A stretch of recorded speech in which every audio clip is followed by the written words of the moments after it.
Mga siraulo talaga kayo! Kayo na nga lang dalawang magkapatid. Lagi pa kayo nag-aaway. Wala ba kayong pagmamahal sa isa't isa? Lagi nyo na lang pinapasakit ang ulo ko. Ang tanda nyo na. Hindi na kayo mga bata na kailangan laging pagsabihan. Matanda na ako eh. Please give me some peace of mind. Maririnig ang malakas na tinig ng Don na si Felix. Sa araw-araw ba naman kasing ginawa ng Diyos, hindi na nawala ang stress nito sa dalawang anak niyang binata. Mula noong mga bata pa lamang kasi si Leandro at Sandro, hindi na talaga nagtutugma ang mga pananaw ng dalawa. Palaging kontra ang isa't isa. Para bang ipinanganak ang dalawa na laging magkasalungat sa lahat na lang ng bagay. Wala namang mali kung ano man yung ginawa ko sa kanya kanina. I'm relaxing myself. And then bigla siyang dumating at gumawa ng eksena in front of my friends. Pinalis ko siya. At siya pa ang may gana magalit. Pa-English ka pa. Mas ka na lang ugali mo sa akin kanina, no? Pwede mo naman ako sabihin na hindi ako pwede ron eh. Pero sinigawa mo pa ako.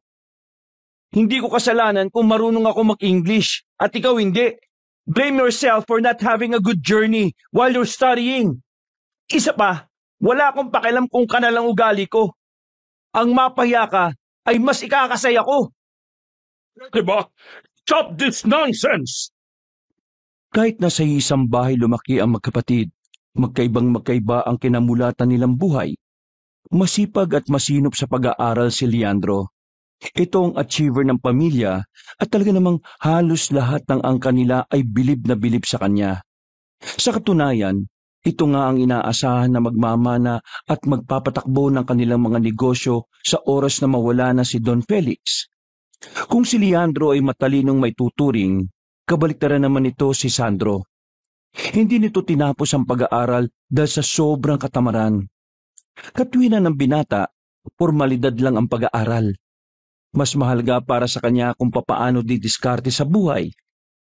Dahil sa ganitong pananaw ni Sandro, hinaiinisan niya ang kanilang angkan. Walang kwentang anak ang tingin sa kanya ng lahat. Dahil din dito, kailanman ay hindi siya nakikitaan ni Don Felix ng potensyal na maging tagapagmana ng kayamanan niya. Tumigil na kayo! Nakikiusap ako, pwede ba? This is not the right time para magkagulo tayo. Meron tayong dapat asikasuhin. Naglakad ng Don palapit sa sofa at walang ganang umupo. Kita agad na magkapatid na tila stress na ang kanilang ama. Tapos dinagdagan pa nila. Bakit Papa? May problema ba sa business natin? Wala naman. Tungkol lang ito roon sa matandang babae na hanggang ngayon ayaw pa rin pumayag na ibenta sa akin ang bahay at lupa nila. Hindi kasi natin pwedeng gawing farm ang nabili nating lupa hanggat may nakatira pa roon. Di ba nag-iisang tao na lang naman ang hindi pumapayag? Hindi ba talaga pwede? Is there any solution? Hindi nga pwede. Malit lang naman ang barangay na yon. Malit lang din ang magiging farm natin. Isang malaking sagabal para sa kanya at para sa atin kung nandoon pa siya. Ay pwede na ba akong umalis? Total, wala naman akong alam sa pinag-uusapan nyo eh. Isa pa, wala rin naman ako may tutulong dyan. No, dito ka lang. You need to listen. Dahil sasamahan mo itong kapatid mo sa ipapagawa ko. Huh? Bakit ako? Ang dami-dami dyan. Nandiyan naman yung alalay niyang si Danaro. Tatlo nga kayo ang mag-aasikaso. Wala akong ibang mapagkakatiwalaan kundi kayo lang. Walang kwenta ang mga abogado na nakakausap ko. Isa pa, gagawin mo na lang ito bilang nakatatandang kapatid ni Leandro. Wala namang problema sa akin, Papa. Ang inaalala ko lang, baka maging problema itong si Kuya. Alam mo naman, puro palpak ang mga lakad nito. Well, kayo na ang bahalang dumiskarte. Kapag hindi kayo nagtagumpay, pareho kayong sablay para sa akin. Mamayang gabi, bumalik kayo sa baryong yon. Kausapin niyo muli ang matandang babae. Gawin niyo ng mapayapa ang pangungumbinsi sa kanya. Kilala niyo ako. Ayaw na ayaw ko ng bayolente. Tumango-tango na lamang si Leandro, habang ang kanyang kuya naman ay tila hindi gusto ang gustong ipagawa sa kanila ng ama. Matapos ang pag-uusap na yon, ay sabay na rin silang lumabas ng sala. Kung gusto mong matuwa sa'yo si Papa, magtino ka para mapapayag na natin yung matanda. Tumingin na masama si Sandro sa kanya. Parang malapit na siya nitong suntukin. Kung wala lang ang mga bodyguard sa gilid-gilid, ay baka matagal nang bumulagta si Leandro. Sa kanilang dalawa, si Sandro ay may mabatong katawan. Batak na batak kasi ang katawan nito dahil sa lihim na pagsa-sideline bilang kargador sa bayan. Naglakad ako mag-isa. Kakausapin ko na mag-isa matanda. Hindi ko kailangan sumama sa'yo, no?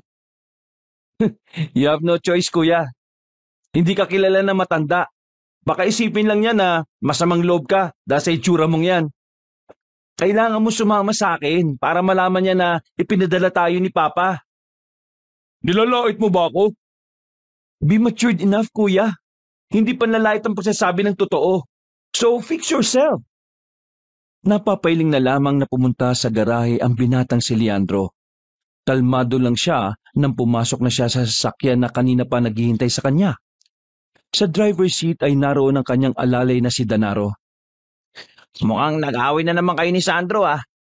Kumusta? Sinong tumaob?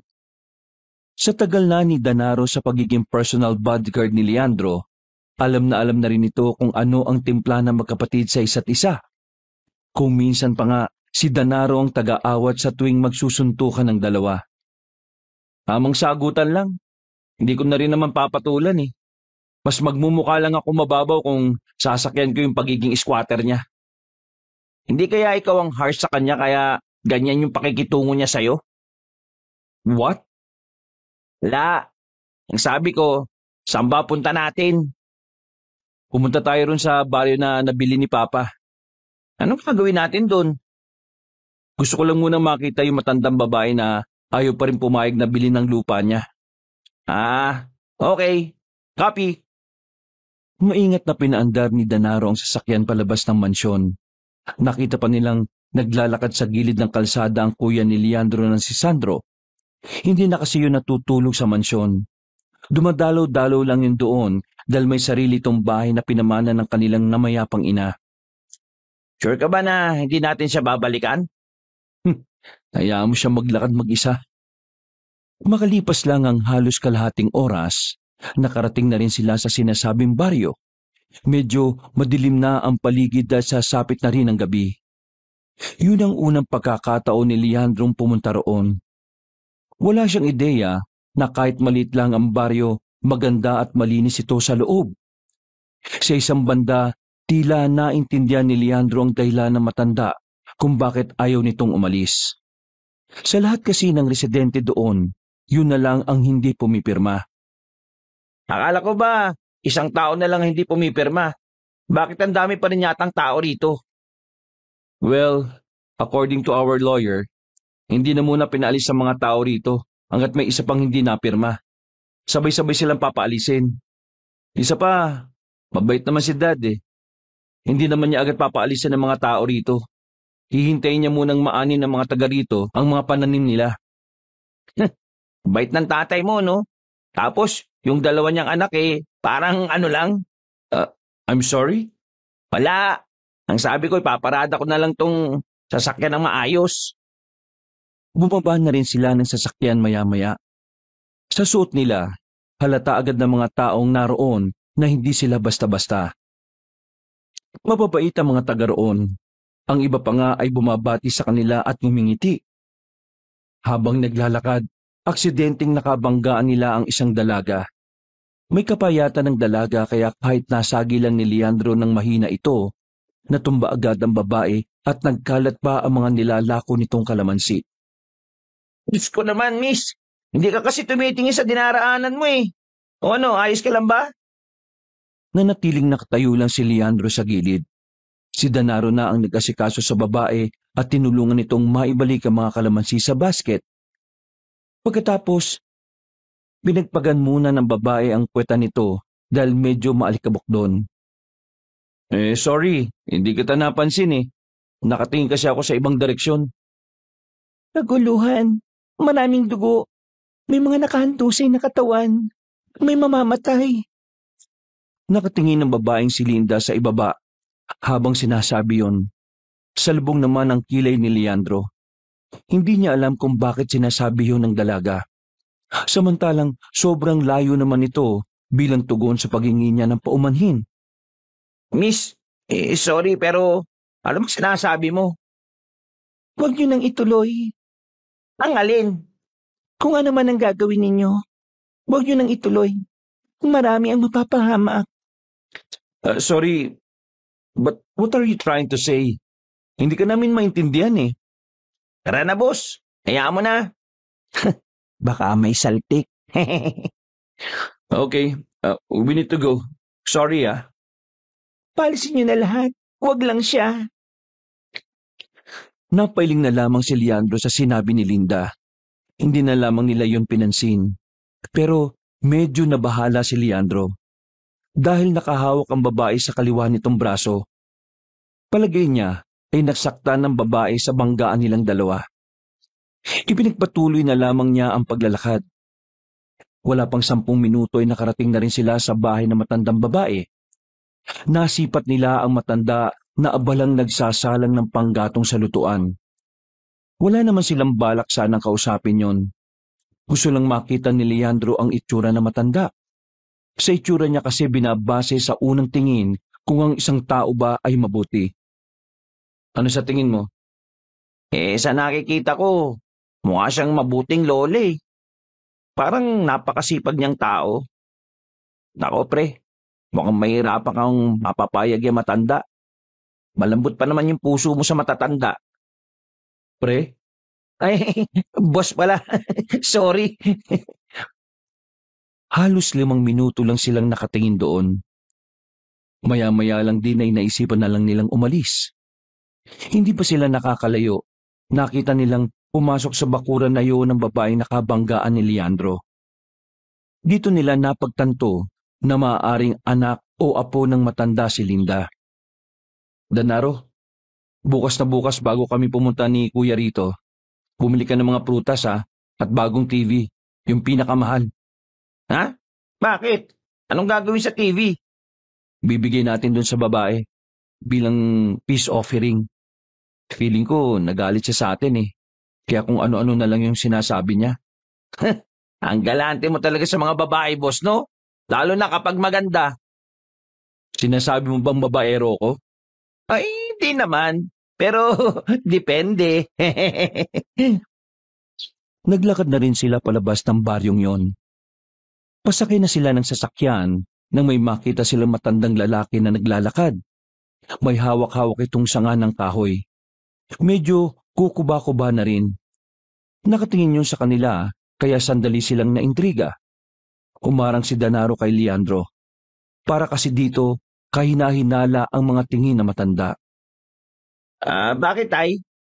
Kilala niyo ba kami? Hindi ko kayo kilala. Pero base sa dala niyong sasakyan at sa mamahaling kasuotan, palagay ko nabibilang kayo sa mayayamang angkan. Kung wala po kayong sasabihin na malaga, maglakad na po kayo. Pilin niyo ang baryong ito. Tsak na malaking benepisyo ang makukuha din niya. Naglakad na ang matanda palayo habang tumatawa-tawa na mahina. Ano boss? Tumba ko? My God, weird old man. Tara na nga. Nauna nang pumasok ang binatang si Leandro sa sasakyan at sumunod naman si Danaro. Maingat nitong pinaandaran sa sasakyan. Nang makabalik na sila ng mansyon, hindi pa rin mawala-wala sa isipan ni Leandro ang magandang babae na nagtitinda ng kalamansi. Marami na siyang nakilala at nakarelasyon na babae na talaga namang magaganda. Matataas ang antas sa buhay. Mga klase na babae. Pero ang babaeng yun lang talaga ang gumulo ng isipan niya. Hindi niya maintindihan ang sarili niya kung na-love at first sight lang ba siya o nahihiwagaan siya sa sinasabi nito. Kinabukasan ng umaga, maagang bumangon ang binatang si Leandro. Maghahanda na siya sa kanilang pagpunta sa nasabing baryo. Pagkatapos siyang magbihis, pinunta na niya si Danaro sa sasakyan. Naroon na rin ang mga prutas at TV na binili para sa babae. Iritadong tumingin si Leandro dahil inabutan niya si Danaro at Sandro na nagtatawanan. Close kayo? Para kasi ako sa lahat. Kahit sino, nakakasundo ko. Para akong bar. Open sa lahat. Uy, bawal sa below 18 yun ah. Sabay na nagtawanan ng dalawa. Walang gana namang umupo si Leandro sa backseat. Mag-isa lang siya doon dahil sa front seat nakaupo si Sandro. Tinis na lamang ni Leandro ang kaingayan ng dalawa habang nasa biyahe sila. Ilang minuto lang ang nakalipas, nakarating na rin sila sa nasabing baryo. Pagbaba pa lamang nila, nakita na nila ang mga nagtutumpukang tao sa bungad. Dahil masyado silang naintriga, agad-agad na lumapit si Danaro at Sandro. Iritado namang sumunod ang binatang si Leandro. Pagtingin nila, nakita nila ang isang lalaki na nakatakip ng dahon ng saging. Napansin din nilang may mga dugo sa katawan nito. Ang kamay ay may malalim na hiwa na nilalangaw na rin. Palagay ko, inaswang ang isang ito. Inaswang? Seryoso ka ba? Bakit? May alam ba kayo sa aswang? Yan ang napapala mo sa pag-alis mo sa mansyon eh. Puro katanghan na lang yung natututunan mo sa lansangan. Can't believe na may kuya akong katulad mo. Hoy, kung ikukumpara mo yung utak nating dalawa, mas lamang ako sa'yo. Marami ka lang alam sa negosyo, pero sa tunay na buhay, nga ka. Baka nga hindi ka marunong magsaing gamit lang ang panggatong na kahoy eh. Bakit ako magsasaing gamit ng panggatong? We have stove, an automatic stove, or rice cooker. Di ba? Asa ka sa automatic. Sanay ka napapadali lagi buhay mo eh. Kaya tingnan mo itsura mo. Mukha kang batang iyakin na kapag nasagi sa mukha iiyak agad at magsasampa ng kaso. Hindi na lamang nagsalita pa si Leandro. Ayaw na niya kasing bumaba pa sa level ng pag-uugali ng kanyang kuya. Pinagpatuloy na lamang nila ang paglalakad. Narating nila ang bahay na matanda na sa kanilang pagkakaalam, Dangdang ang pangalan. Wala silang sinayang na pagkakataon. Kinuusap agad nila yon pagkapwesto nila sa tapat. Nagtataka ang mata na matanda habang nakatingin sa kanila at sa kanilang mga dala. Magandang araw sa inyo. Ano ang may tutulong ko sa inyo? Sumenya si Leandro kay Danaro. Agad namang nakuha nito ang naisabihin ng binata. Magandang araw po sa inyo, Nay. Maaari po ba kayong makausap tungkol sa lupa? Pinadala ba kayo rito ni Don Felix? Opo, pinadala kami rito. Gusto lang po sana namin makipag-usap na maayos. Huwag po kayo mag-alala, hindi po namin kayo pupwersahin. Magkaroon po sana tayo ng mapayapang usapan. Tumango-tango ang matanda. Pinagbuksan sila nito ng gate nangyari sa kawayan. Pinapasok sila sa loob at saka pinaupo sa mahabang katre. Doon ay nakita nila ang magandang babae na si Linda sa kabilang katre. Tahimik lang itong nagtatahi at tila hindi man lang sila nito nakikita. Siya ang apo ko, si Linda. Inilapag ni Danaro ang mga prutas at ang TV na flat screen na hindi naman kalakihan. Hindi yun ang pinakamahal na TV. Dinekot lang talaga nito ang sobrang pera. Nasaan ba mga yan?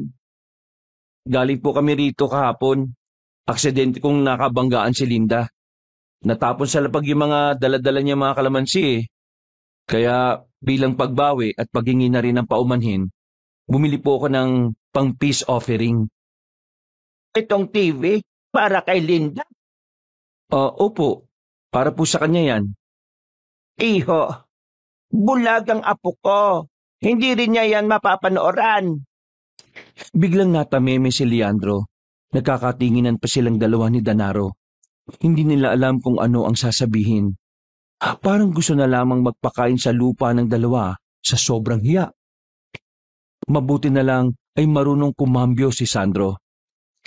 Ayos lang naman po kung hindi siya nakakita. Maririnig pa rin naman niya yung palabas eh. Sa panahon ngayon, mahalagang magkaroon ng TV. Maraming nangyayari sa lipunan na dapat ay nalalaman din ng katulad ng apo ninyo. Tumango-tango ang matanda at tila napasang-ayon na lang din ito kay Sandro. Samantala, nakaramdam naman ng kaunting inggit si Leandro. Hindi niya naisip ang bagay na sinabi ng kanyang kuya. Maya-maya pa, sinimulan na rin nila ang pakikipag-usap na matanda. Kagaya ng sinasabi nito sa mga nauna ng nakipagnegosasyon, hindi pa rin ito pumapayag na umalis sa bahay o lupain na yon. Alam niyo mga iho, pwede ko naman ibenta ang bahay at lupang ito. Pero ang pakiusap ko lang, sana'y huwag niyo akong paalisin dito. Hindi ako maaaring umalis sa lugar na ito eh. Bakit po ba? Ano po bang meron at bakit ayaw niyo po itong alisan? Kaguluhan. Sabay-sabay silang napatingin sa dalagang si Linda. Tumayo na ito at nakakapit sa dingding habang naglalakad palapit sa kanila. Si Lola Dangdang lang ang nakakapigil sa maaaring pagsiklap ng kaguluhan. Kapag nawala siya rito, maraming mapapahamak. Sandali lang. Ano bang meron? Para sa kaalaman nyo, ang aking apo ay may kakayahang makakita ng mga pangyayari na mangyayari pa lamang. Nung mga sandaling yun, dito na naisip ni Leandro na baka totoo nga ang sinasabi ng dalaga sa kanila. Bigla niyang naisip ang bangkay ng lalaki na nakita nila sa bungad. At sa hindi maipaliwanag na dahilan, tila nakaramdam ng kaba si Leandro. Nakakita siya ng hinaharap? Sandali. Miss, totoo ba yung sinasabi mo sa amin kagabi? Lahat ng pangitain ko ay nangyayari kung hindi pipigilan. Kagaya na lang ng nangyari sa lalaking pinagkakaguluhan ngayon ng mga tao. Sa maniwala man kayo o hindi, biktima yon ng aswang. O di ba? Sinasabi ko na sa inyo eh. Mga aswang ang dumali sa lalaking yun eh. Sandali lang Paano magiging biktima yon ng aswang? Hindi naman totoong may ganong nilalang. That's only an urban legend. Inaasahan ko na talagang hindi kayo maniniwala sa sasabihin ko. Ito rin ang dahilan kung bakit hindi ko pwedeng sabihin sa inyo ang dahilan kung bakit ayaw kong umalis dito. Mga iho, pakisabi sa Don, napapayag akong ibenta na itong lupa kung talagang gusto niya. Pero ang kapalit noon, hindi pa rin ako aalis sa baryong ito, lalong-lalo na sa bahay na ito. Lola, sasama ako sa kanila. Gusto kong makausap ang Don. Wait miss, sigurado ka ba dyan? Hindi ka ba natatakot sa amin? Kung may gagawin kayong masama sa akin, makikita ko kagad yon. Pero ayos lang ba sa inyo na sumama sa amin ng apo ninyo? Ngumiti at tumango ang matanda sa kanila na parabang malaki ang tiwala nito sa kanila. Ibalik nyo lang siya ng ligtas dito. Bago sumapit ang tanghali, umalis na rin sila roon para magbalik ng mansyon. Si Sandro ang nag-alalay sa dalaga. Sa hindi naman maalamang dahilan, tila nainggit si Leandro kaya inagaw niya ang kamay ng babae. Huwag niyong sabihin na pareho kayong may gusto sa babaeng ito. Bago sila umalis, biglang naalala ng babaeng bulag ang basket nitong maraming laman na kalamansi. Yung tinda kong kalamansi, baka kung pwede pakibalikan. Miss, hindi ka naman magtitinda ng kalamansi eh. Ang sabi mo ako na lang ang kukuha. Hintayin niyo lang ako rito.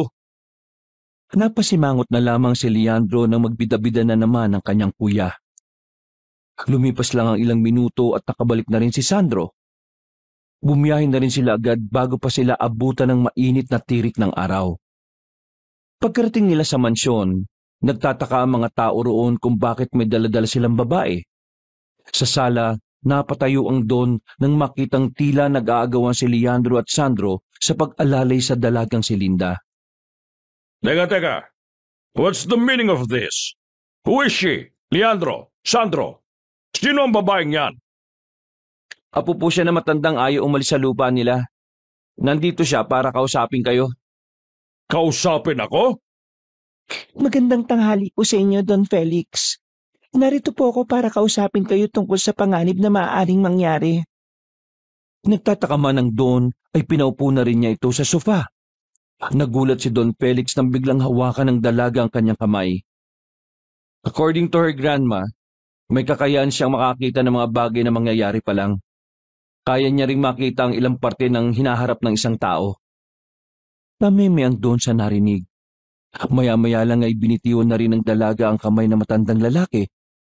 Huminga ng malalim si Linda at tumarap sa mukha ng Don na para itong nakakakita. Don Felix, nakita ko kayo. Umiiyak kayo dahil sa pagkamatay ng malapit niyong kaibigan. At dahil sa pagkamatay nila, mamadalin mong kunin ang baryo para gawing farm. Pero dahil sa desisyon na ginawa mo, ay maraming mapapahamak, maraming mamamatay. Alam mo, Iha, hindi ako naniniwala sa mga hula-hula. Hindi ito hula. At mas lalong hindi ko ito sinasabi sa inyo para lang itigil nyo ang gusto nyong pagpapaalis kay Lola. Kapag hindi nyo hinayaan ang Lola ko, mabubuhay ang aswang na matagal nang nahihimlay. Maghahari ang aswang at malalagay sa alanganin ang buhay ng mga tao. Magsasalita pa sana si Don Felix nang biglang dumating ang sekretarya nito. Daladala nito ang cellphone at sinabing may tumatawag. Nang sagutin niyo ng Don, ay nabitiwan nito ang cellphone. Nanlalaki ang mga matang nakatingin kay Linda. What happened, Papa? Papa, ayos lang ba kayo? Ang kaibigan ko, si Don Paterno, patay na! Nagulat silang lahat nang sabihin niyo ni Don Felix. Pare-pareho nilang napagtanto na mabilis na nangyari ang kasasabi pa lang ni Linda. Sa puntong yon, nawala na sila ng dahilan para hindi paniwalaan ng dalaga. Makalipas ang ilang sandali ay umalis na muna si Don Felix para puntahan ang kaibigan nito. Hapon na ito nakabalik at inabutan pa nito sina Linda sa sala. At dahil sa pangambang baka totoo nga ang mga nakikita ni Linda, nakagawa na ito ng desisyon. Masama ang kutob ko sa maaaring mangyari. Kaya naman, nagdesisyon ako na payagan na ang pananatili na matanda doon sa bahay. Pero sa isang kondisyon. Ano pong kondisyon?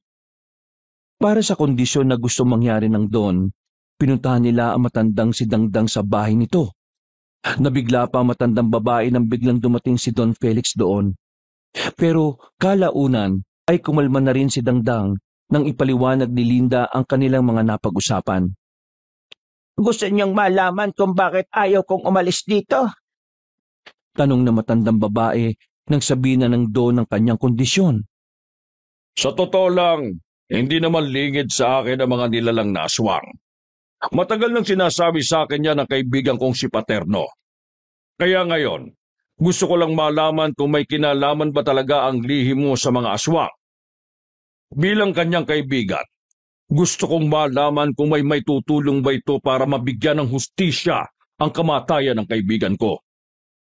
Sandaling hindi nagsalita si Aling Dangdang. Tila nagdadalawang isip itong sabihin ang tunay na dahilan kung bakit hindi niya magawang iwan ang bahay na yon. Ginagawa na namin ang part namin para mapabuti ang negosasyon na ito. Kaya sana gawin niyo rin ang sa inyo. Isipin niyo na lang po na oras na malaman na rin namin ang tunay niyong dahilan.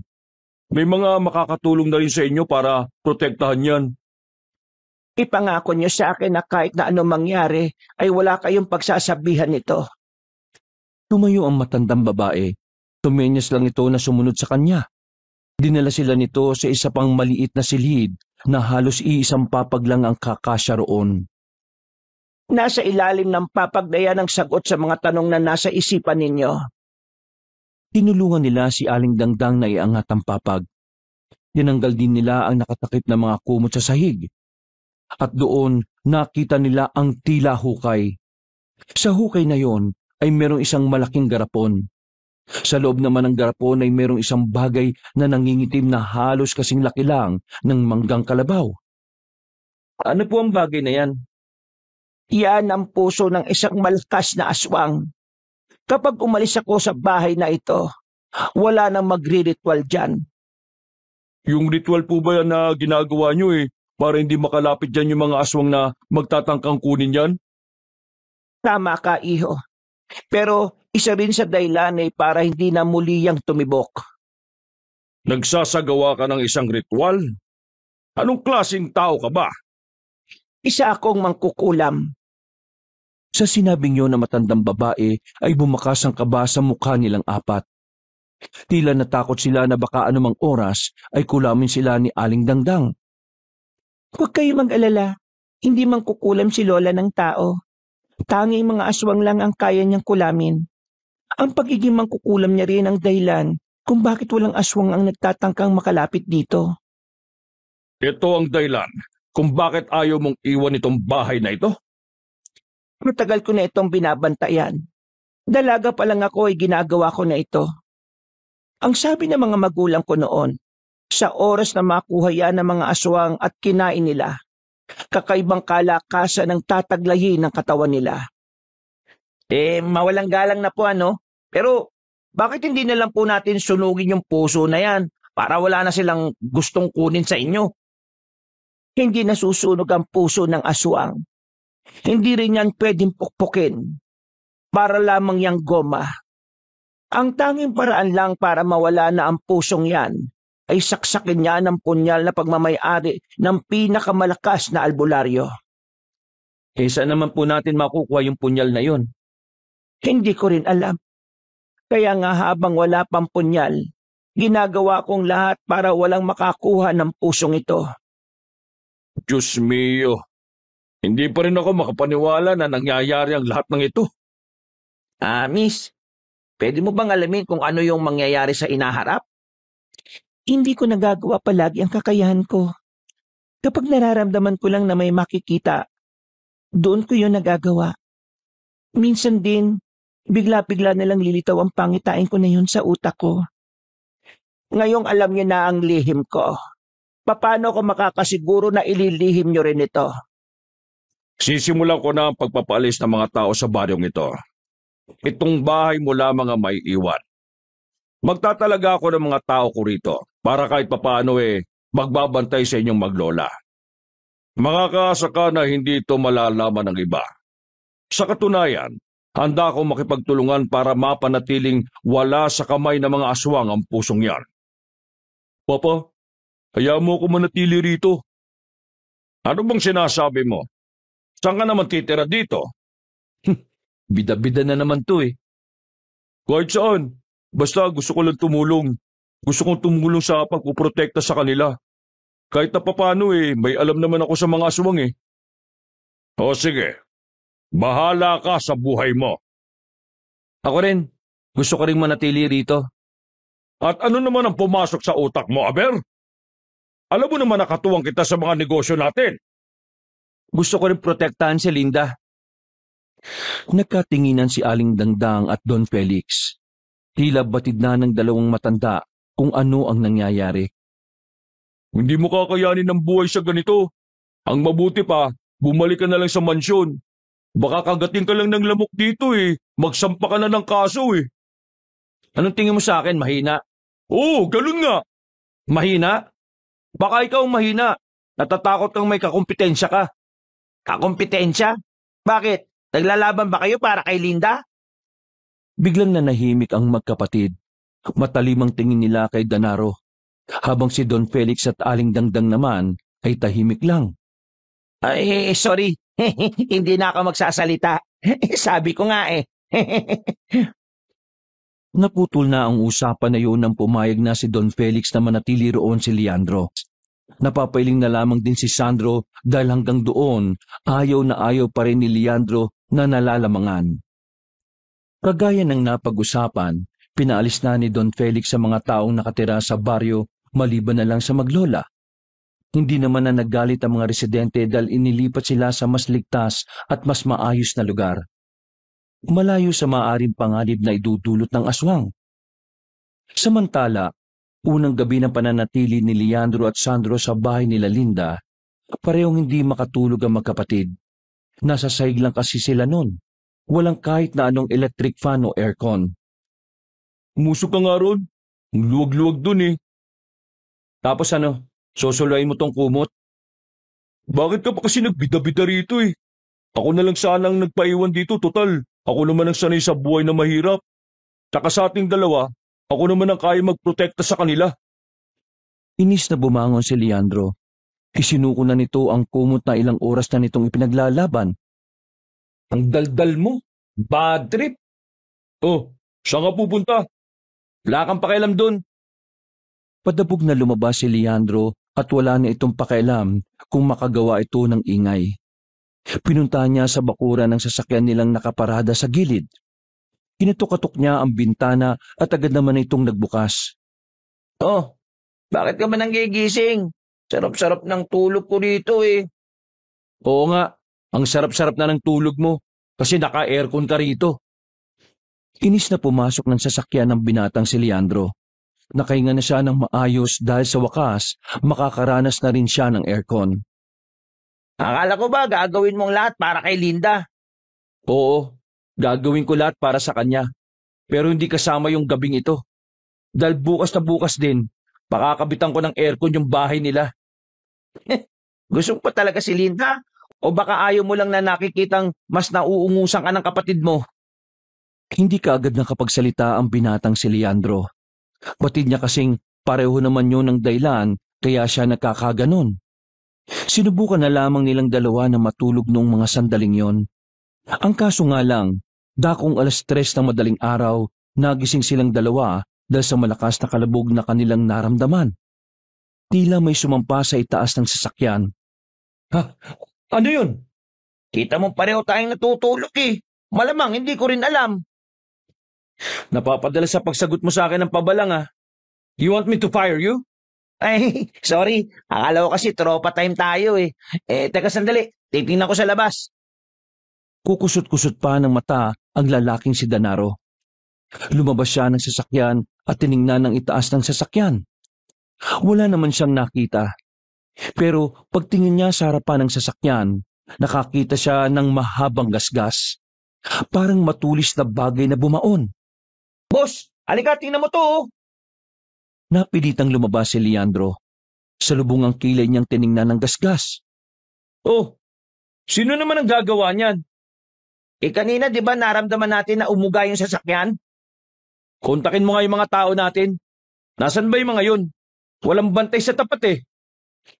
Habang nagdadayal ang binatang si Danaro, ay may napansin si Leandro sa parte ng bakuran na madilim. Hindi niya alam kung tama ba ang kanyang nakita. Pero may naaninag siyang imahe ng tao sa likuran ng halaman. Lumapit doon ang binata. Nang 2 metro na lang ang distansya niya, nakita niyang merong taong naroon. Pero mabilis itong umalis. Danaro, sabihan mo ang mga tao natin na may umaaligid na rito. Sakto naman na sinagot na rin ng mga tao nila ang tawag ni Danaro, kaya agad-agad namang tumungo ang mga tao nila sa bakuran. Saan ba kayo nagpupunta? At bakit wala nakabantay rito? Ha? Stupid! Inis na inis si Leandro. Pero pinilit na lamang nitong kumalma dahil nakita nilang gising na sila Linda at Aling Dangdang. Suyurin niyo ang buong area. Danaro, sumama ka sa akin. Hahanapin natin yung nakita ko. Boss, aswang ba yun? Ewan ko. Siguro. Basta, kailangan natin masiguro na walang umaaligid dito. Mabilis na kumalat ang mga tao nila. Si Leandro at Danaro naman ay naghanda na rin. Kinuha nila ang baril sa likuran ng sasakyan. Mga iho, nandito ang mga aswang. Ang mabuti pa, pumasok na lang kayong dalawa rito sa bahay. Total, hindi naman sila makakalapit dito. Sabi ni Aling Dangdang habang nakadungaw sa bintana. Hindi o, tutulong kami para mapuksa ang mga aswang na yan. Bumalik na po kayo sa tulog. Kami na pong bahala. Hindi na sila nagawang pigilan pa na matanda. Dali-dali na rin silang umalis dala ang mataas na kalibre ng baril. Sa puntong yun, tuwang-tuwa na si Danaro. Dahil sa wakas, magagamit na niya ulit ang kanyang fighting skills. Nararamdaman mo ba yon? Oo, boss. Parang nandito lang siya sa paligid. Ihanda mo bakal mo, boss. Marahan nilang hinanap ang naririnig nilang kaluskos. Magkakasunod na buntong hininga pa ang pinakawala ng dalawa. Maya-maya lang natukoy na nila kung saan talaga nanggaling ang tunog. Nagmamadali silang pumunta sa likuran ng puno. Pagtapat nila ng ilaw noon, agad nila yung tinutukan. Pero nagulat sila nang madiskubre na ang lalaking naroon pala ay si Sandro, ang kanyang kuya. Sir Sandro? Ano bang ginagawa mo rito? At ano kaya sa tingin mo ang ginagawa ko rito? Dala-dala itong itak na to. Hindi naman kita nakitang lumabas kanina. Akala ko natutulog ka dun eh. Bida-bida ka talaga. Hoy, ikaw ang bida-bida. Kahit wala kang alam sa aswang, nandito ka. At talagang hindi mo ako mapapansin na lumabas dahil tulog pa kayo. Wala na ako sa bahay nila Linda. Sa madaling sabi, hindi ako natulog. Oh, baka mag-away pa kayo niyan ha. Pero teka, Kanina pa nasa labas? Oo, mas nalibot ko na nga itong bado kaysa sa mga tao niyong natutulog lang sa van eh. Lalong nakaramdam ng insecurity ang lalaking si Leandro. Lumalabas kasi na mas maabilidad talaga kaysa sa kanya ang kanyang kuya. Ayaw man niyang aminin pero totoo ang sinabi ni Sandro sa kanya na pagdating sa tunay na hamon ng buhay, marami pa siyang kakaining bigas. Natigil lang ang kanilang usapan nang may marinig na silang umangil. Sabay-sabay silang umupo sa likuran ng puno. Hindi lang isa, hindi lang dalawa o tatlo, kundi maraming aswang ang naroroon. Noong mga sandaling yon, kalmado lang naman silang tatlo. Pero kahanga-hanga talaga ang pinapakita ni Sandro noon. Bigla na lamang kasi itong tumayo at tumindig na itak lamang ang dala. Tingnan mo itong isang to, bida-bida na naman. Boss, mukhang di lang siya basta bida-bida. Tingnan mo yung tindigan. Parang sanay na sanay talaga siya sa ganitong sitwasyon eh. You know what? Sa kanya ka na lang kaya magtrabaho. Lagi mo na lang siya pinupuri eh. Maya-maya lang, naramdaman na nilang tila may mga aswang nang nakapalibot sa kanilang kinalalagyan. Pero ganun pa man, hindi man lang dinapuan ng kaduwagan si Sandro. Sa halip, hinamon pa nito ang mga aswang. Kung talaga matapang kayo, bakit hindi kayo lumabas? Nagyayabang pa, iitak lang naman ang hawak, ha? Natameme si Leandro nang makita kung papaanong tinaga ni Sandro ang isang aswang na bigla na lamang lumitaw sa likuran nito. Kitang-kita ang pagiging sanay ng lalaki sa pakikipaglaban. Ulang niya. Ano bang ginawa nito ni Kuya sa buhay niya? Hindi na naitago ni Leandro ang kanyang pagkahanga sa kuya niya. Baka gusto niyo akong tulungan. Ano? Napilitang lumabas ang dalawa. Pinagbababaril nila ang mga nakatungtong sa mga puno. Pero dahil mabibilis sa mga yon, ay hindi sila agad nakatama. Idagdag pa na madilim din sa kinalalagyan nila at tanging maliit na flashlight lang ang nagsisilbi nilang liwanag. Kailangan nating umalis sa parting ito. Pumunta tayo sa open area. Mas lamang sila sa ganitong maraming puno na matataguan eh. Nauna nang tumakbo si Sandro. Sumunod naman sila Leandro. Habang tinatahak nila ang daan para maghanap ng open na area, mapapansin niya na parang may sugat sa likuran ng kanyang kuya nang tamaan niyo ng liwanag ng flashlight. Pero ang ipinagtataka niya, parang hindi yun iniinda ng binata. Dito, ewan ko lang kung di pa natin tamaan ng mga lokong yun. Magkakatalikuran na sila noong mga sandaling yun. Sinundan sila ng aswang doon. At sa pagkakataong ito, kitang-kita na ni Leandro kung ano ang tunay na anyo ng isang aswang. Maging siya, kinilabutan din ng makita yon. Nasaan na ba yung mga tao natin? Mga inutil talaga yung mga yun, oh. Bakit kailangan pa ng mga tauhan? Hindi mo ba kayang sabayan ng mga aswang na yan? Takot lang ako mamatay dahil may halaga pa buhay ko. Ikaw, kaya ka matapang kasi wala ka namang walang kwento sa pamilya? Okay, sabi mo eh. Nagkibit balikat na lamang si Sandro. Hindi na siya nito pinatulan. Bagay na ipinagtaka ni Leandro ng mga sandaling yun. Hindi umatake ang mga aswang sa kanila. Nakapalibot lang ang mga ito at paikot-ikot sa kanila. Kaya naman hindi na rin nagsayang ng panahon si Leandro. Gusto niyang ipakita sa kanyang kuya na kaya niya rin makapatay ng aswang. Niratrat niya ng bala ang mga aswang, pero mabilis lang na nagpulasa ng mga yon. Wala siyang tinamaan ni isa. Pero nang magpaputok na rin si Danaro, meron ng 2 aswang ang bigla na lang bumulagta. Sa puntong yon, tila ikinagalit ng mga aswang ang nangyari sa kasamahan nila. Sabay-sabay na silang umatake. Habang nagpapaputok ng baril ang 2, mano-mano lamang na tinapatan ni Sandro ang mga aswang gamit lamang ang kanyang itak. Nanlaki ang mga mata ni Leandro nang makitang may 2 aswang ang papalapit sa likuran ng kanyang kuya Sandro. Kaya hindi na niya napigilan ang kanyang sarili. Sa likuran mo! Mabilis na humarap si Sandro at agad na tinaga ang 2 aswang. Bakit? Concern ka na sa akin, oh. Kinabahan na ba ang baby brother ko? Kadiri ka, baby brother na pinagsasabi mo. Nagpatuloy ang labanan. Kalaunan ay napilitan na lang din ng mga aswang na umatras. Habang tumatagal, unti-unti silang nalalagas. 5 aswang na ang napatumba nila. 5 aswang na ang napatumba nila Leandro. Mabilis na nagsigapangan ng mga aswang palayo roon. Sinubukan nilang habulin ngunit nakapasok na ang mga yon sa kagubatan. Mga boss, wala ba kayong mga sugat? Sir Sandro, may sugat ka sa likuran, no? Wala yan. Nadali lang ako kanina ng aswang nung tulog pa kayo. Sigurado ka bang ayos ka lang? Dumudugo yung likuran mo, oh. Huwag mo kong intindihin. Sanay ako masaktan. Umamin ka nga. Ano bang ginagawa mo sa buhay mo?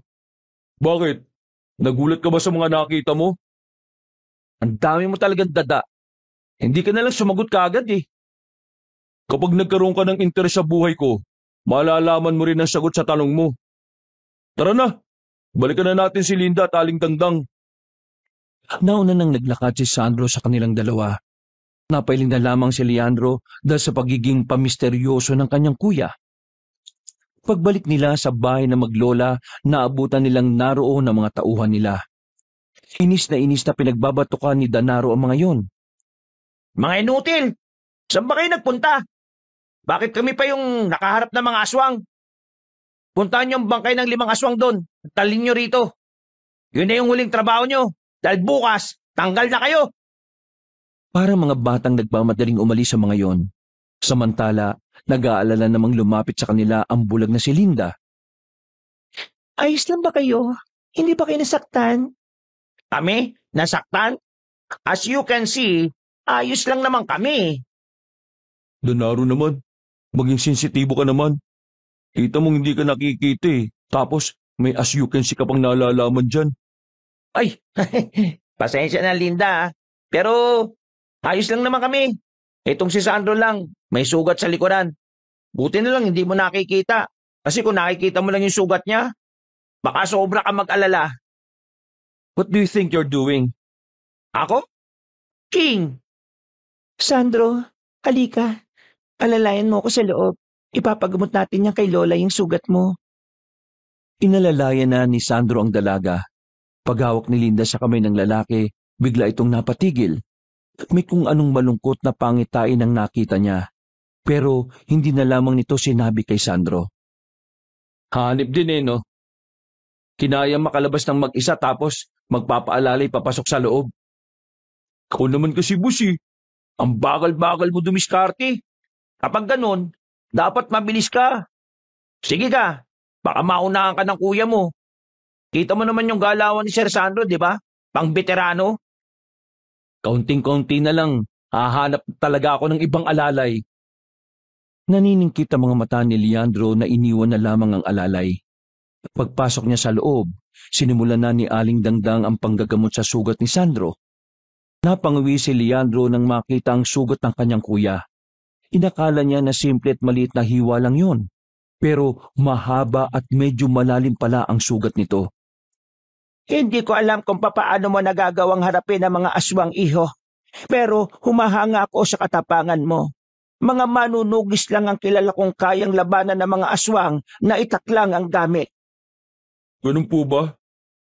Naku, maraming salamat po sa papuri ninyo. Pero iho, wag na wag kayong magiging kampante.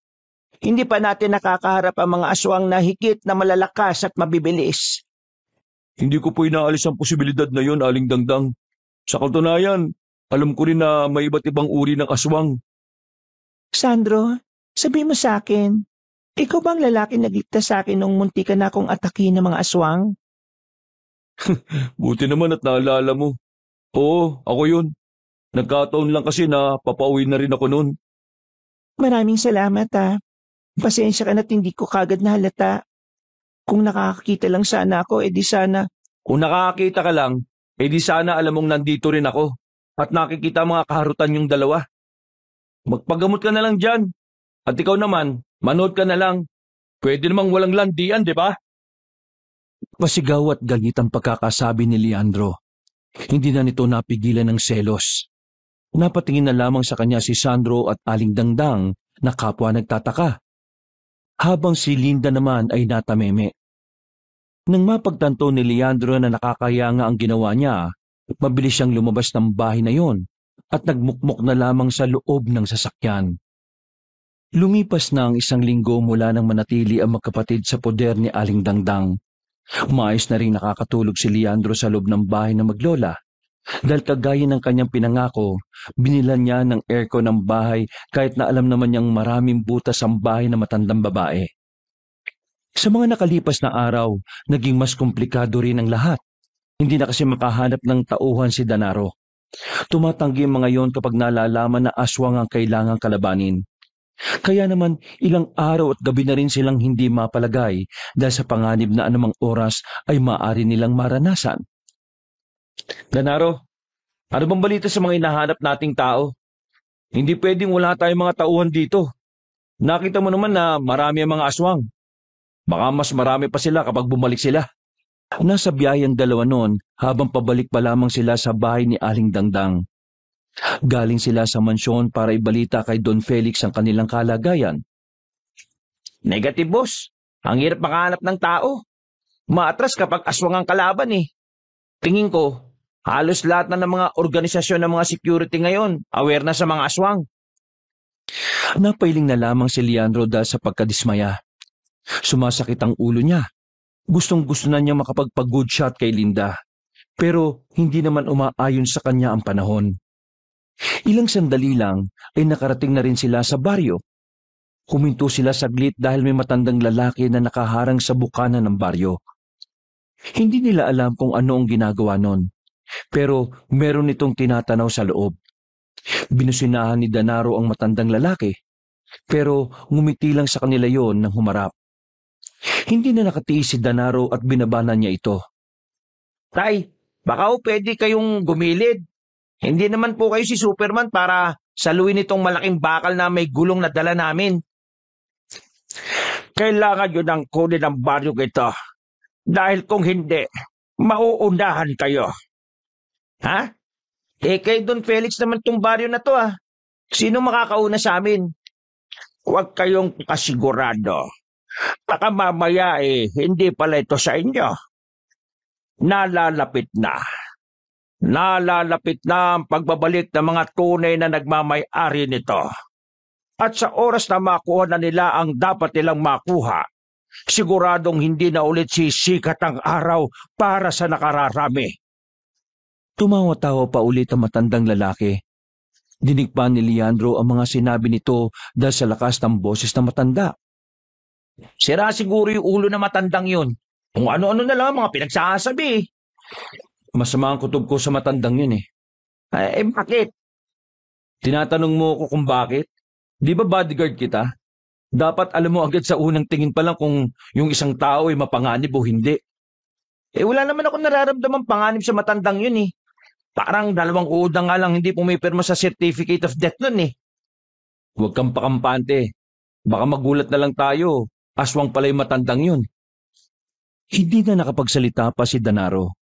Pinaandar na lamang nito ang sasakyan papasok ng baryo.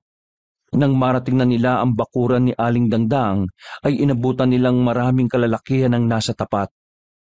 Nagtatakang bumaba si Leandro at Danaro at saka madaling pumasok sa loob. Anong ibig sabihin nito? Sino yung mga lalaking yan? Kinumpronta agad ni Leandro ang kanyang kuya Sandro. Na noong mga sandaling yon, nakikipag-usap kay Linda at Aling Dangdang habang nasa tapat ng lutuan. Sila ba? Ako nagdala sa kanila rito. Nalaman ko kasi na nahihirapan pala kayong humanap ng tao. Kaya yan, yung mga kasamahan ko na lang ang dinala ko rito. Mas magagaling pa. Kasamahan? Sabihin mo na nga, Sir Sandro. Ano ba kayo? Di tao. Natawa si Sandro sa sarili niyang joke. Pati si Linda ay hindi na rin napigilang matawa. Hindi ako nakikipagbiruan ha. Hindi birong ginagawa natin dito. Uubusin natin ang mga aswang para maitayo na natin ang farm dito. Hindi tayo pwedeng basta-basta kumuha na lang ng mga taong pipitsugin. Hindi sila basta-basta tao lang, no? Ano magagawa ng mga yan? Itak? Lalabanan niyo ang mga aswang gamit ang itak? Ikaw nga nakabaril pero walang nagawa eh. Kaya ano namang problema sa itak? Huwag mo akong subukan, kuya. Hindi na nakatiis si Linda. Pumagitna na ito sa magkapatid. Pero sa hindi inaasahang pangyayari, iba ang nahawakan ng dalaga. Nanlalaki ang mga mata ni Leandro at Sandro nang makita ang kamay ng dalaga sa kanilang harapan. Dali-dali silang dumistansya. Kailangan ko pa palang humarang para lang tumigil kayong dalawa. Paano hindi titigil eh? Hinawakan mo ba naman yung mga ano nila eh? Ano? Tama na ang bangayan yung magkapatid, Leandro. Ang kuya mo ay isang manunugis. Alam niya kung ano ang ginagawa niya. Ang mga taong dinala niya rito ay di hamak na mas eksperyensado sa pakikipaglaban sa mga aswang. Kaya wala kang dapat ipag-alala. Magpasalamat na lamang tayo kahit napapaano. May makakasama na tayo para protektahan ang puso na tinatago natin. Manunugis? Ikaw manunugis? Nung mamatay si Mama, sinabi niya sa akin na pumunta ako sa angkan niya. Dito ko nalaman na ang mother side natin lumalaban sa mga aswang noon pa. Doon ako nagkaroon ng interes na maging manunugis. Kaya pala mas pinili mong umalis kaysa tulungan si Papa sa negosyo niya. Dahil alam ko na ikaw ang mas karapat-dapat nun. Magkaibang talino natin. Kaya simula pa lang, Leandro, wala akong plano makipag-agawan sa'yo kung ano man ang mana na maiiwan ni Papa kapag nadedo na siya. Ikaw lang naman itong laging galit eh. Hindi na nakapagsalita pa si Leandro. Minabuti na lamang nitong lumabas ng bahay. Pagpunta niya sa bakuran, pinagtitinginan pa siya ng mga manunugis na lalaki. O bakit? Anong problema nyo? Uy, hindi ang kalaban. Ano ka ba? Mainit ang ulo ko ha. Huwag kayong haharang-harang. Saan ka naman pupunta? Uy! Diyan ka lang. Magpapalamig ako ng ulo. Hindi na sumunod si Danaro sa kanya. Naglakad na lamang si Leandro nang hindi niya alam kung saan nga ba talaga siya pupunta. Hinayaan na lang niya kung saan siya dadalhin ng kanya mga paa. Nang mapagtanto niya na masyado na pala siyang malayo, tumigil siya at sandaling sinuyod ang tingin ng paligid. Party pa ba ng baryo to? Nakita niyang nakalabas na pala siya ng bakod. Kaya naman pakiramdam niya ay hindi na rin yung sakop ng baryo na kinalalagyan niya. Babalik na sana siya nang marinig niyang tila may tao sa paligid. Mabilis niyang binunot ang baril na nasa tagiliran. Isang matandang lalaki ang lumabas mula sa likuran ng halaman. Teka, ikaw yung matandang... Kung nga yan, tawagin mo na lang akong Hipolito. At pakisabi na rin kay Dangdang na nakita mo ko, ha? Diyan ka lang. Huminto ka. Ipuputo ko to. Sige ka. Huminto ang matanda. Biglang nawala ang ngiti nito at sumeryoso ang muka. Sino ka ba? At anong ginagawa mo rito? Magugustuhan mo ba ang sagot sa tanong mo? Sabi mo lang sa akin kung sino ka. Ang dami yung pang pasakali eh. Kaya mo bang iputok yan sa matandang katulad ko?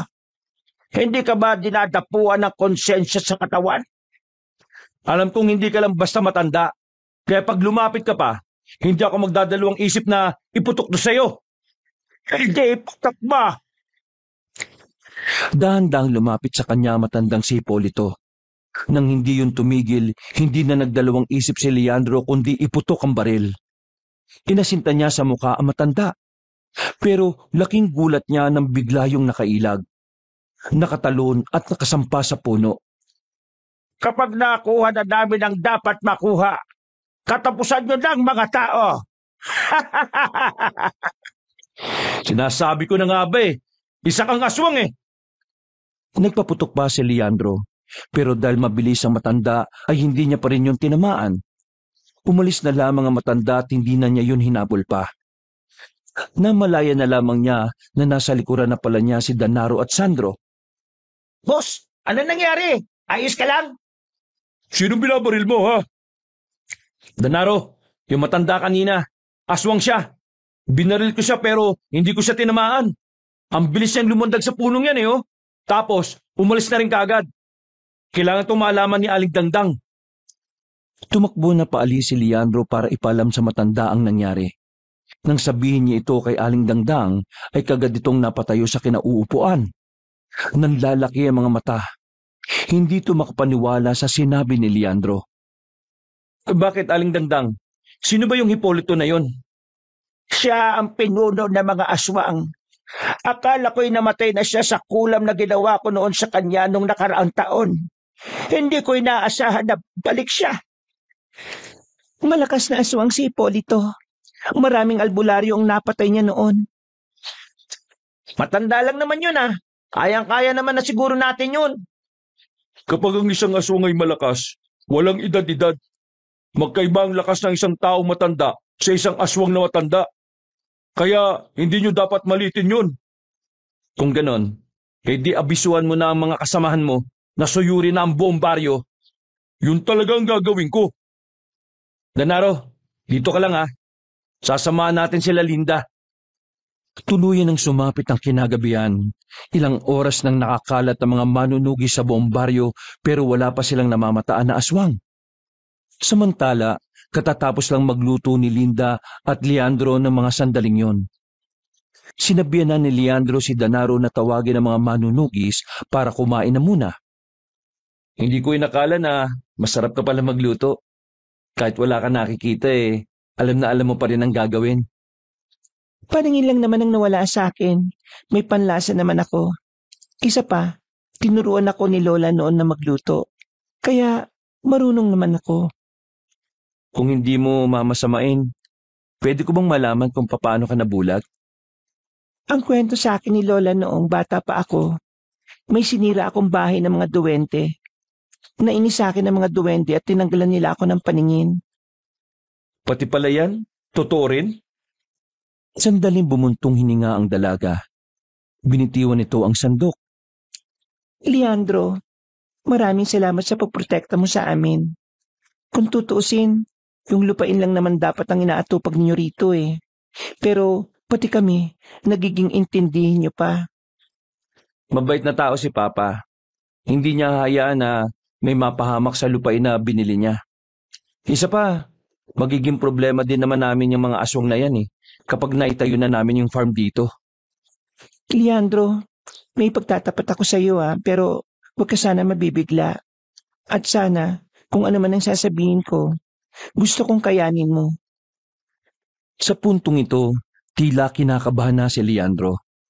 Hindi niya alam pero ang unang pumasok sa utak niya, mababasted na siya kahit na hindi pa naman siya opisyal na nanliligaw. Napalunok siya ng laway. Ilang segundo siyang hindi nakapagsalita. Leandro, nandiyan ka pa ba? Oo, nandito pa ako. Huwag ka nang kumapaka pa, baka iba na naman ang mahawakan mo Sige na, sabihin mo na kung ano yung sasabihin mo. Tatanggapin ko yan, at pangako, hindi ako magtatanim ng sama ng loob. Pipilitin ko na lang na maging masaya for you. Because love is like your roses. Ano sinasabi mo? Wala naman itong kinalaman sa ating dalawa Tungkol ito sa kuya mo. Ha? Bakit? Anong meron sa kanya?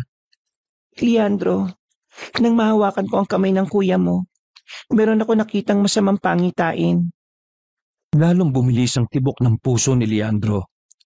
Pakiramdam niya ay hindi niya magugustuhan ang maririnig niya. Pero may kung anong parte pa rin ng utak niya na nagsasabing dapat niyang malaman kung ano yon. Nakita ko na napahamak ang kuya mo. Kritikal ang kalagayan niya. Base sa pangitain ko, sa loob ng isang silid siya mamamatay. Yun lang ang nakita ko. Pero Leandro, lahat ng pangitain ko ay pwedeng mapigilan. Ang mga nakikita ko ay mga babala lang na may oras pang iwasan. Noong mga sandaling yun, hindi na napigilan ni Leandro na mapaluha. Buti na lang ay hindi nakakakita si Linda. Ayaw niyang makita ni Linda ang mahinang bersyon ng sarili niya. Mahal naman ni Leandro ang kuya niya, kahit na madalas silang hindi magkasundo. Hindi niya pwedeng itanggi na mahalaga sa kanya si Sandro. Sadyang kinakain lang talaga siya ng inggit. Dahil kahit nasa kanya na naman ang papuri ng pamilya nila, nasa kanya ang katalinuhan at naiinggit pa rin siya dahil tila mas may kalayaan ng kanyang kuya para maging masaya. Leandro, sige, iiyak mo lang yan. Hindi kita huhusgahan. Ha? Anong umiiyak? Bakit ako iiyak? Hindi naman kami close nun Wait lang tatawagin ko na silang lahat para makakain na rin tayo ng sabay-sabay. Iniwan na ni Leandro ang dalaga sa tapat ng lutuan. Nakasalubong niya pa si Aling Dangdang at nakita siya nitong umiiyak. Hiyang-hiya si Leandro noon. Pinigilan na lamang niyang umiyak dahil ayaw niyang ipakita sa kanyang kuya na mahina siya. Hanggang sa magsimula na silang kumain ay gulong-gulo pa rin ang utak ni Leandro. Lihitimong totoong nangyayari kasi ang mga pangitain ni Linda. Kaya naman hindi niya maiwasang hindi matuliro. Pre, ayos ka lang ba? Kanino pa hindi ginagalaw yung pagkain mo eh. Gusto mo, galawin ko na? Hindi, ayos lang ako. Hindi ka okay, no? Tinanggap mo nga lang na pre ang tawag ko sa iyo eh. Ano ba problema, boss? Danaro, masama ba akong tao? Ha? Bakit mo naman tinatanong yan eh? Nasa harapan tayo ng pagkain. Tumingin pa sila sandali sa kabilang lamesa. Nakita ni Leandro kung gaano kasaya ang kanyang kuya habang kaharap ang mga kasama nitong manunugis. Gusto ko lang malaman kung may karapatan ba akong malungkot. Boss, hindi ka talaga okay, no? Ang kilala kong Leandro hindi marunong magdrama eh. Ngumisi na lamang si Leandro. Nung gabing yon, nanatiling dilat ang mga mata ni Leandro. Hanggat maaari kasi, ayaw niyang mawawala sa paningin niya si Sandro. Kung tutusin, pwede naman niyang ipaalam sa kanyang kuyang tungkol sa pangitain ni Linda. Pero hindi niya alam kung bakit hindi niya kaya.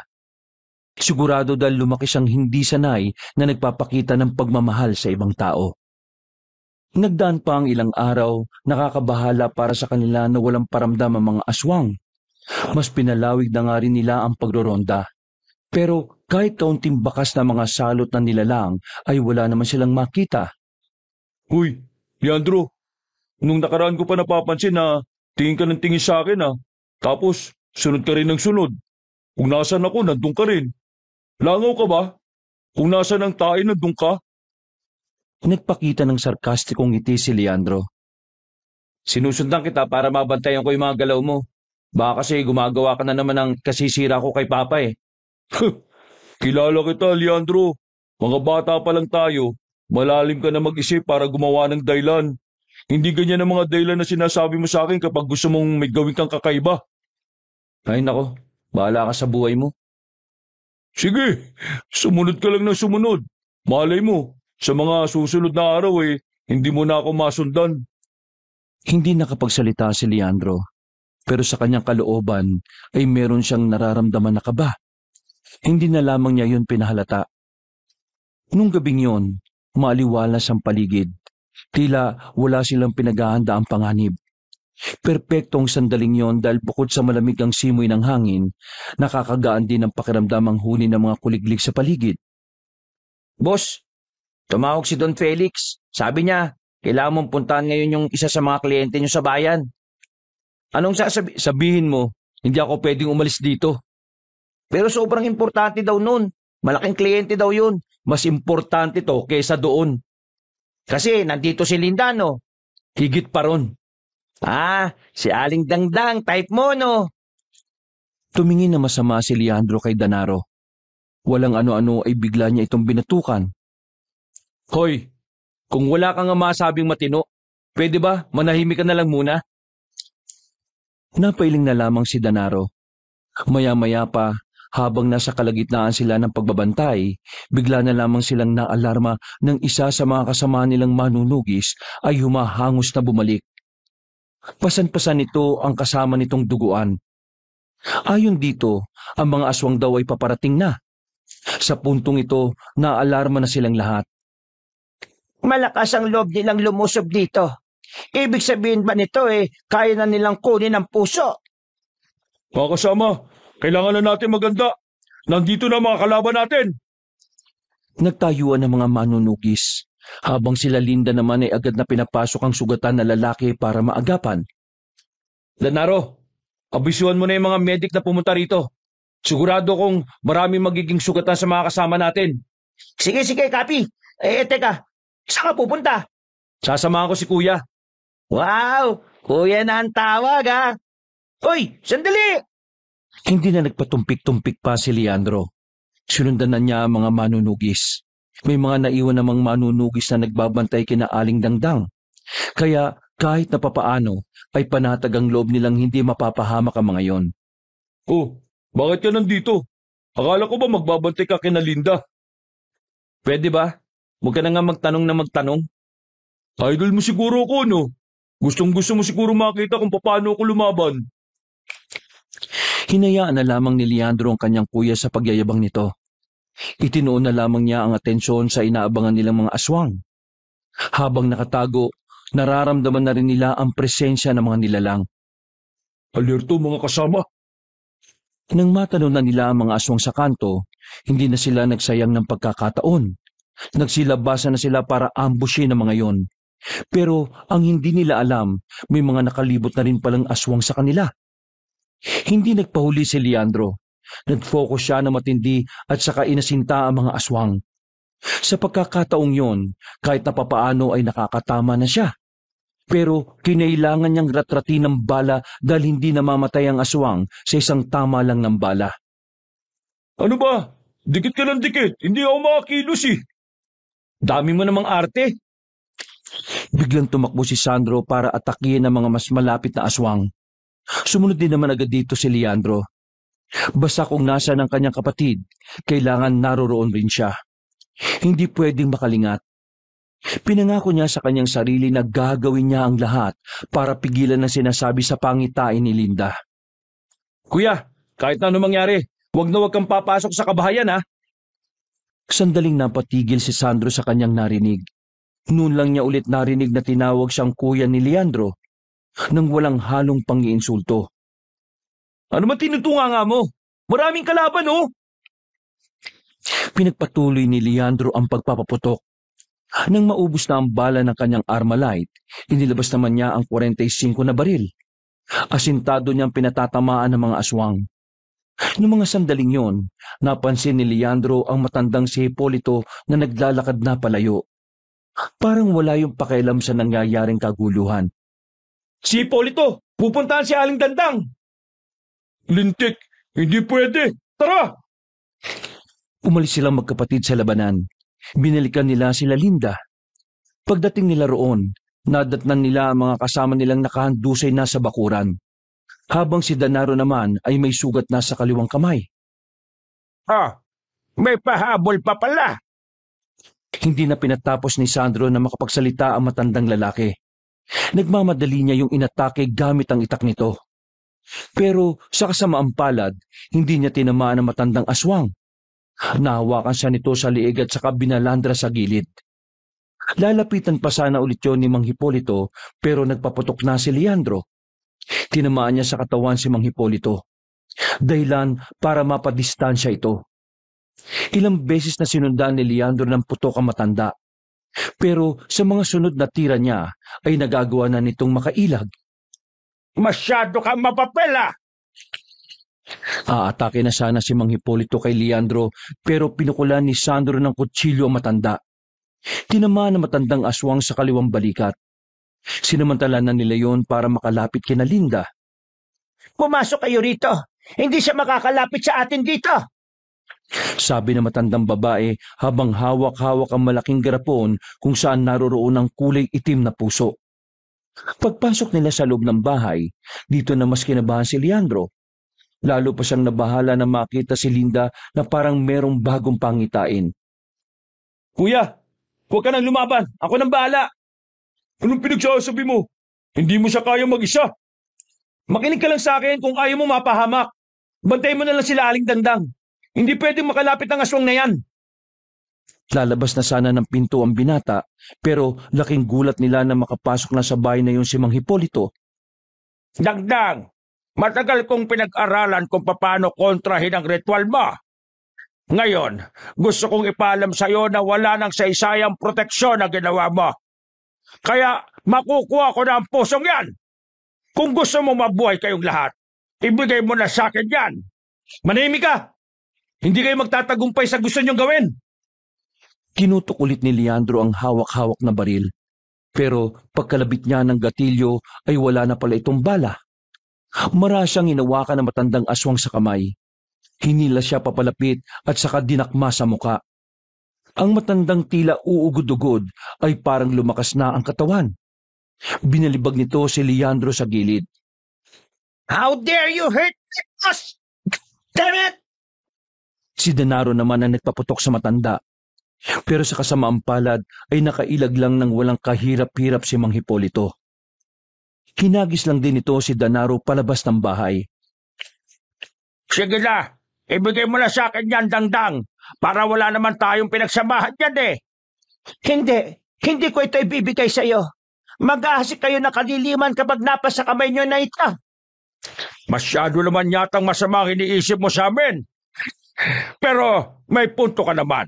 Kasi matagal na naming hinahangad na muling maghari ang mga aswang. Hindi lang sa probinsyang ito, maging sa buong bansa na rin. At mangyayari lang yon kung ibibigay mo sa akin ang bagay na yan. Kahit ibigay ko sa iyo ito, hindi mo rin ito mahawakan. Akala mo ba porke nakapasok ka na rito, walang ritual na nakabalot sa pusong ito? Biglang humarang si Sandro para putulin ang usapan. Muli nitong inilahad ang hawak-hawak na itak.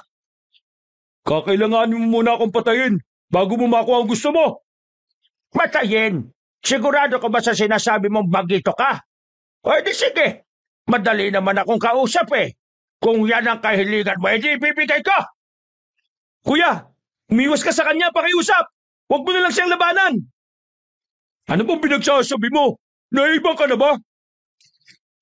Hindi na naituloy ni Sandro ang kanyang sasabihin nang biglang lumusob na ang matandang aswang.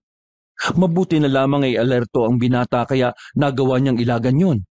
Samantala, kahit na masakit ang buong katawan, ay pinilit pa rin ni Leandro na makatayo. Kinuha niya ang isang itak na nakasabit sa gilid ng dingding. Leandro, ano bang ginagawa mo? Kinakalaban ko ang tadhana. Ha? Buwang ka ba? Magkapatid pala kayong dalawa. Mas lalo akong kinanaka. Mas masayang makakita ng taong umiiyak dahil nawalan ng minamahal. Walang ano-ano, muling lumusob sa kanila si Mang Hipolito. Sa puntong yon ay sinabayan na rin ni Sandro ang galaw ng aswang. Sa mga unang sandali ay kinakaya pa ni Sandro ang matanda. Pero kalaunan, naramdaman na niyang tila habang tumatagal, mas lumalakas at mas bumibilis si Mang Hipolito. Hanggang sa tuluyan nang natamaan si Sandro, sumirit ang dugo ng binata mula sa hita nito. Dahilan para mapaluhod na ang kaliwang tuhod ni Sandro. Buong pagsisikap na lumapit si Leandro nang makakuha na ito ng sapat na lakas. Siya naman ang humaharang para harapin si Mang Hipolito. Leandro, bakit mo ba ito'y ginagawa? Umalis ka na nga dyan. Hindi mo siya. Huwag mo akong pakialaman. Kung kaya ko siya o hindi, gagawin ko ito dahil gusto kong pigilan ang tadhana mo. Leandro? Tingnan mo nga naman, para ako nanonood ng pelikula. Ang ganda sa mata. Tinulak ni Leandro si Sandro palapit kina Aling Dangdang. Sila ang protektahan mo. Kaya mo akong labanan ng matandang to nang mas madaldal pa sa puwet ng manok. Tumatawa-tawa pa si Mang Hipolito ng mga sandaling yon. Tila minamalit lang nito si Leandro. Aminado naman ang binata na kung ikukumpara sa kanyang kuya, wala siyang binatbat sa matandang yon. Sa labas tayo. Kung talagang kaya mo akong patayin, lalabanan mo ako sa labas. Sige, bibigyan kita. Marami pa naman akong oras eh. Tingnan ko lang kung hanggang saan niyang yabang mo. Nauna nang lumabas ang matandang aswang na si Hipolito. Tinapakan pa nga nito ang kamay ni Denaro sa daan. Sumunod naman si Leandro. Maya-maya pa, sinimulan na rin ng matandang aswang ang kanyang pag-atake. Hindi pa seryoso ang matanda, pero bumagsak agad si Leandro. Boss! Leandro! Lalabas pa sana si Sandro noon pero pinigilan na siya ni Linda at Aling Dangdang. Diyan ka lang kuya! Ako nang bahala rito! Muling tumayo si Leandro kahit nasugatan na ang hita nito. Maigpit pa rin ang hawak niya sa itak. Muli, umatak na naman si Mang Hipolito. Pero sa pagkakataon na yon, nautakan ni Leandro ang matanda. Sinabuyan niya ng lupa ang mukha ng aswang. Dahilan para sandali itong mawalan ng paningin. Sinamantala yon ni Sandro. Buong puwersa niyang hinagupit ng itak sa lieg si Mang Hipolito. Sa lakas ng pagkakataga niya, ay parang gripong tumagas ang dugo nito. Nung mga sandaling yon, inakala ni Leandro na patay na ang aswang. Pero bago yung bumagsak, nagawa pa talaga nitong kalmutin siya. Dahilan para bumagsak muli si Leandro sa lupa. Nang malagutan ng hininga si Mang Hipolito, tuluyan na ring nawala ng malay si Leandro. Iika-ikang tumakbo si Sandro palapit sa kanyang kapatid. Agad niya itong inilagay sa kanyang braso ang ulo ni Leandro at pilit itong ginigising. Hoy, gumising ka! Huwag ka magbiro ng ganyan! Kinalmot ka lang eh! Pagtingin nila sa dibdib ni Leandro, ay kita nila ang mahabang hiwa na medyo malalim din. Sakto namang dumating na ang medik na kinontak ni Danaro. Wala silang sinayang na pagkakataon. Mabilis nilang isinakay si Leandro doon at itinakbo sa ospital. Hindi alam ni Sandro ang gagawin niya nung mga sandaling yon. Iyak lang siya ng iyak. Anong nangyari? Kumusta si Leandro? Kakarating lang ni Don Felix sa ospital nang malaman nito ang nangyari. Kinalaban niya yung pinuno ng mga aswang pa. Kasalanan ko ito eh. Hindi ko dapat siya hinayaan eh. Wala kang kasalanan. Ginawa lang ng kapatid mo ang tingin niyang makabubuti. Ipagdasal na lang natin na sana malagpasan niya itong nangyari. Halos 2 oras silang naghintay sa labas ng ospital. Maya-maya lang ay lumabas na rin ang doktor at sinabi sa kanilang stable na ang kalagayan ng binata. Sobrang ginhawa ang naramdaman nila sa kanilang sarili dahil doon. Naiyak na lamang sa tuwa si Sandro. Makalipas ang ilang araw, nakalabas na rin ng ospital si Leandro. Alam na rin ni Sandro ang dahilan kung bakit nagbuwis ng buhay si Leandro para sa kanya. Dahil dito, naging maganda na ang relasyon ng magkapatid. Nagsimula ang magandang samahan dahil sa lahat ng kanilang pinagdaanan. Samantala, hindi nagtagumpay ang mga aswang sa kanilang binabalak. Naubos na mga manunugi sa mga salot na nilalang. Ang maglolang Linda at Dangdang naman, nanatili pa rin sa bahay na yon, kahit sinisimula na ang pagsasaayos ng farm. Kinuha sila bilang tagapamahala. Sa mga nakalipas ding araw, nalaman ni Leandro na wala naman talagang gusto si Sandro kay Linda. Nakababatang kapatid lang ang turing ni Sandro kay Linda. Boss, kanina ka pa tulala dyan ah. Anong problema? Naabutan siya ni Danaro at Sandro sa kanilang garden. Mag-isang oras na kasi siyang tulala roon sa kakaisip kung papaano susuyuin si Linda.